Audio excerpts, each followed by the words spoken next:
mempersiapkan kedatangannya Dajjal. Dengan apa? Jangan jauh-jauh dari para kiai, jangan jauh-jauh dari para habaib, jangan jauh-jauh dari pondok pesantren, jangan jauh-jauh dari majelis taklim.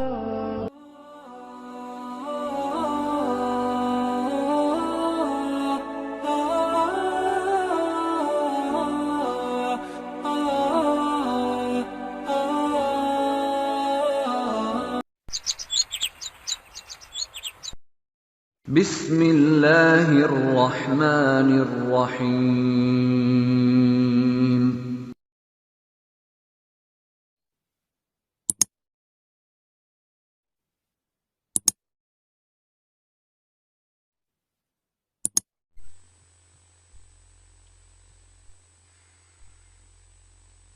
Bismillahirrahmanirrahim. Alhamdulillahi rabbil alamin.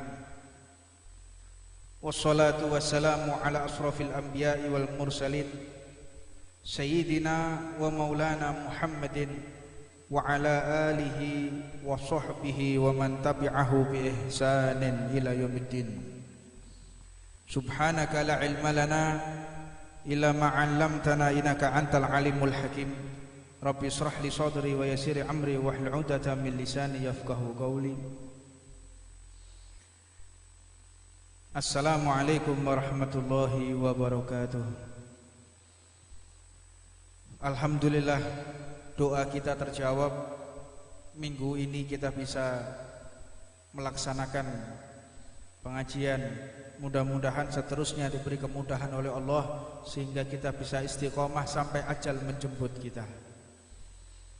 Sebagaimana yang kita lalui tentang cerita Al-Masihid Dajjal, tentang bagaimana itu Dajjal, flashback, memutar untuk merefresh, menyegarkan ingatan kita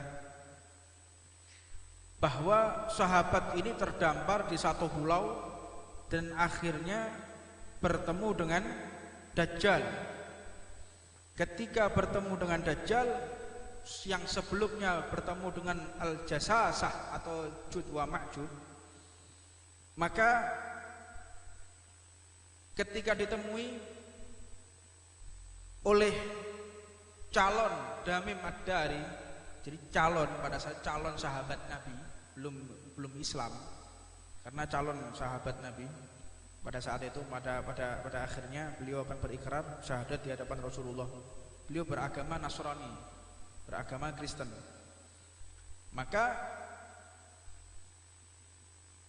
ketika ditanya, siapakah engkau, orang yang terikat itu Dajjal yang ditanya, maka dikatakan, sebelum kau bertanya, aku mau bertanya lah. Itu sesuatu yang tidak sopan ya. Jadi dia diajarkan Rasulullah, ini hikmahnya, orang kalau tanya terus balik tanya itu nggak sopan. Jadi ketika ada orang tanya, dijawab, awakmu gek mau nang di, awakmu nang di. Nah ini orang yang nggak punya akhlak nih kayak begitu. Jadi orang yang punya sopan santun ketika ditanya dijawab dulu, setelah itu kita balik bertanya. Adab, sopan santun itu segala-galanya. Al akhlak fauqul ilm. Sopan santun itu di atas daripada ilmu. Kadang ditakoi, sampean tekan ndi Mas? Lah sampean tekan ndi? Nah ini bukan akhlak. Maka ketika ditanya, siapakah engkau? Kata Dajjal, enggak punya akhlak, sopan santunnya enggak ada. Jadi ya wailak, celakalah engkau. Aku adalah Al-Jasasah, adalah Jud wa Ma'jud. Maka ketika sampai di sana bertanya, apakah pohon kurma sudah habis buahnya? Maka dijawab, pohon kurma di Baisan sudah mulai habis. Terus tanya lagi si Dajjal ini kepada para sahabatnya Nabi Muhammad, kalau begitu sebentar lagi saya akan keluar, saya akan keluar, saya akan keluar. Jadi lisannya itu gak bisa mengatakan insya Allah. Jadi nanti lisannya itu, di lisannya Dajjal, mulutnya Dajjal itu dikasih suara insya Allah baru dia bisa keluar. Selama ini dia gak bisa keluar karena tidak ada kata insya Allah. Makanya kalau kita mau keluar, insya Allah, besok datang apa enggak? Insya Allah. Lo kadang-kadang insya Allah ini digawe, yuk kadang enggak. Nah, jok politik insya Allah. sampean niki besok datang ndak ke rumah saya? Ya insyaallah. Ojo insyaallah, teko apa gak? Lho kadang kayak gitu toh. Nah, ini koncone dajjal yang model-model kayak ngono iku. Lho insyaallah kok ojo insyaallah. Ya jangan sampai kayak begitu. Nah, dan bertanya lagi, apakah tentang masalah Tobariyah? Tentang Tobariyah, ceritakan kepadaku. Apa itu Tobariyah? Apakah danaunya masih mengalir? Iya, danaunya masih mengalir. Oh, sepertinya aku belum saatnya keluar dan pasti aku akan keluar. Pasti saya akan keluar. Pasti, nggak bisa mengatakan insya Allah. Kabarkan tentang aku masalah air mata sughar. Air mata sughar. Beliau mengatakan, para sahabat mengatakan, ya sughar masih mengalir juga. Tapi sudah berkurang airnya, sudah semata kaki. Nah, saatnya pasti aku akan keluar. Karena sudah berkurang, pasti saya akan keluar. Tidak bisa lagi mengatakan insya Allah. Dan dikatakan juga, apakah di antara kalian orang Arab sudah ada yang mengaku sebagai nabi? Ya, ada orang yang mengaku sebagai nabi. Apakah dia yatim? Betul, dia yatim. Apakah orang tuanya wafat? Apakah ibunya wafat pada usia dia masih kecil? Iya, betul. Apakah dia ummi? Apa itu ummi? Apakah dia tidak bisa baca, tidak bisa tulis? Betul. Nabi, orang ngaku nabi, orang tuanya wafat, ayahnya wafat, dia lahir sebagai yatim, dan ibunya pun juga sudah meninggal, dan dia juga ummi, nggak bisa baca, nggak bisa menulis.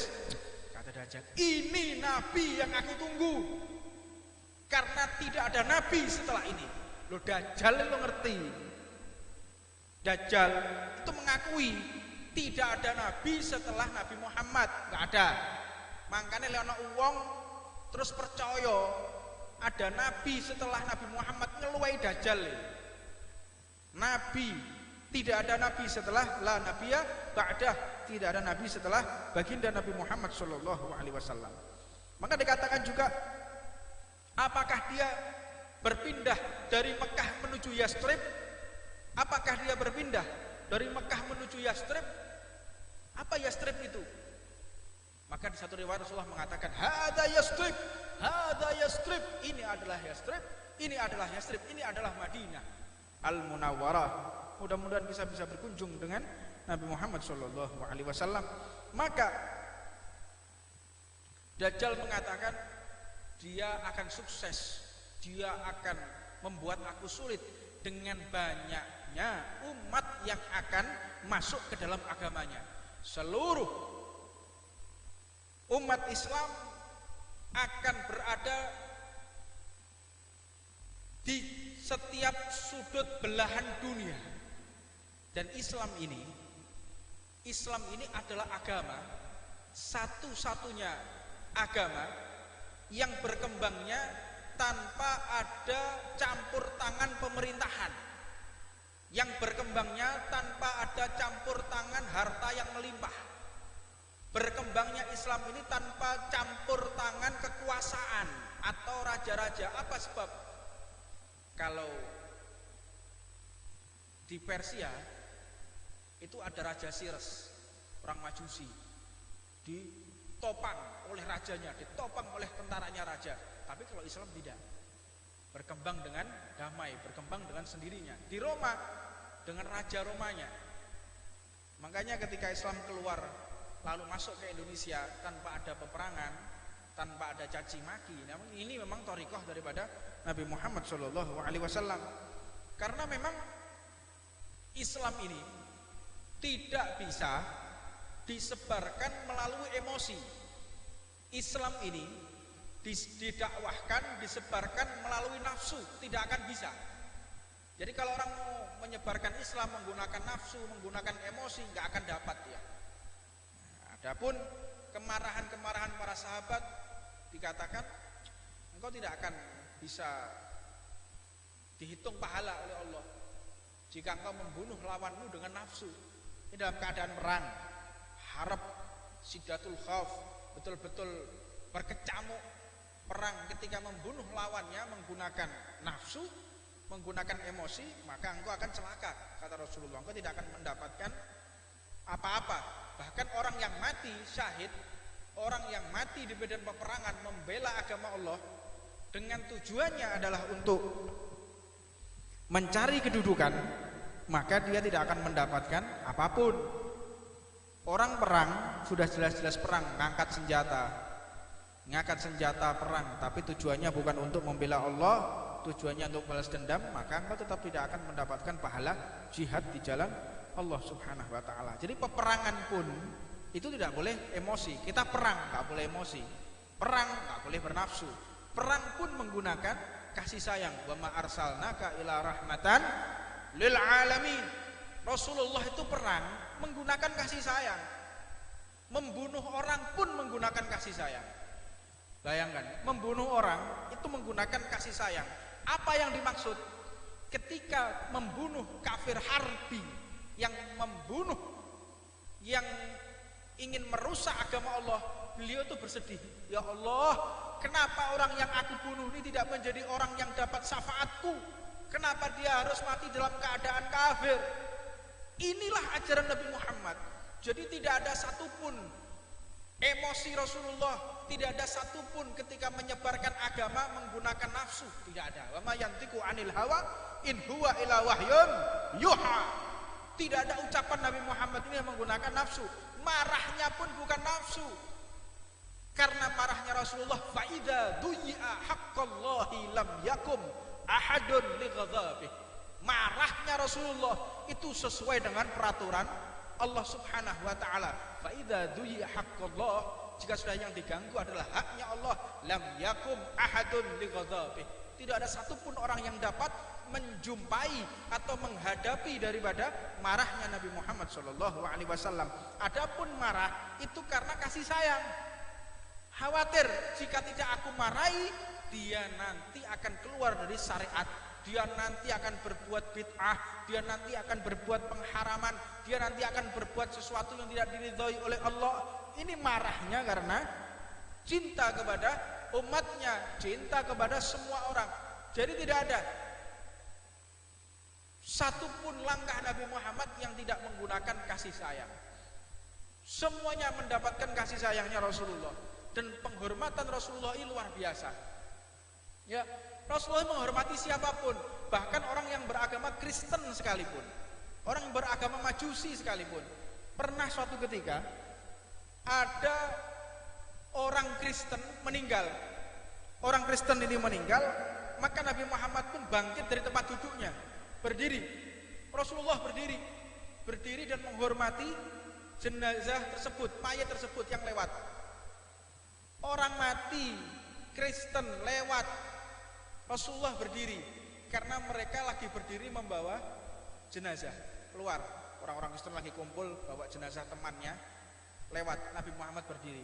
Sahabat pun bertanya, ya Rasulullah, yang meninggal itu orang beragama Kristen, tidak seiman dengan kita, kenapa engkau menghormati dengan engkau berdiri? Dijawab oleh Rasulullah, aku menghormati bukan karena agamanya, aku menghormati karena itu adalah ciptaan Allah Subhanahu wa taala. Aku berdiri, aku menghormati manusia. Manusia ini ciptaan Allah. Inilah thariqun nubuwah, inilah jalan kenabian yang menghormati semua orang. Makanya kalau ada orang